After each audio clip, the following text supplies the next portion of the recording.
So, a couple years ago, at this point, my dad gave me this piece of black walnut that he found underneath his shed.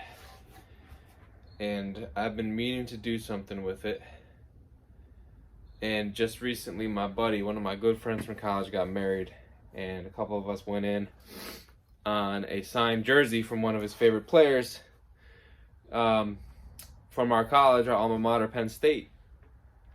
And I'm going to turn this into a shadow box that's going to house that jersey, and we're going to give it to him as a late wedding present and a housewarming gift. So here we go. Let's see what we can do with this. A standard shadow box to house a jersey is 40 by 32. This log size might appear sufficient, but it's pretty deceiving because the shape is so odd. Each side has a bunch of contours and is far from flat, so I know I'm going to need to remove a significant amount of material to square this up. Once it is squared on the joiner, I still have a ton of material to remove with the planer, so I can get two parallel sides and be able to rip this on the table saw.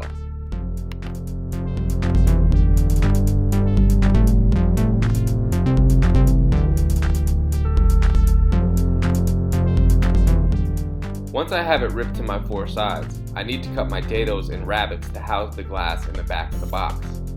I'm actually using plexiglass for the front, and the back will be made out of 1/4 inch plywood topped with 1/8 inch black foam board as the backdrop for the jersey.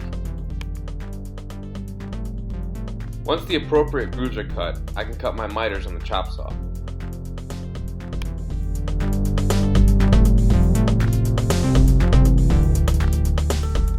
Now it's time to sand and oil. I'll progressively move from 120 grit to 220 to 320 in order to get that super smooth finish.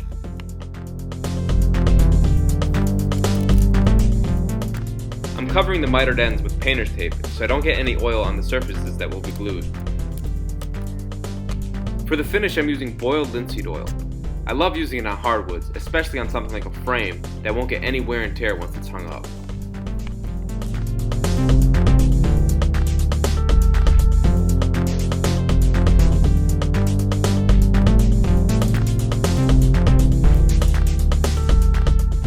The large size of this frame presented some issues for a one-man glue-up. The best way I could do it precisely was to use some 18 gauge pin nails in the miters as a placeholder until I can get my strap clamp set up.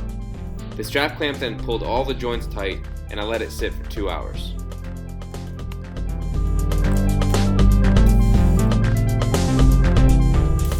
Then I cut my back to size and adhered the foam backing to that with some spray adhesive.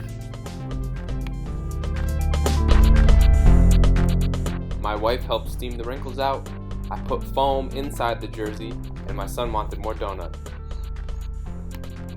I then tacked the foam inside the jersey to the foam backing board and screwed the backing to the frame with 3/4 inch number 4 screws. The jersey being framed belongs to the great Paul Posluszny, legendary Penn Stater and future Pro Bowl linebacker. If you haven't heard of him, just watch him stuffing this Minnesota running back cold in midair.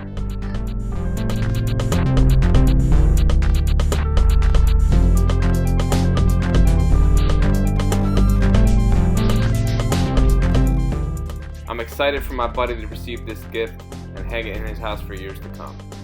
Thanks for watching this video and stay tuned for more content. We are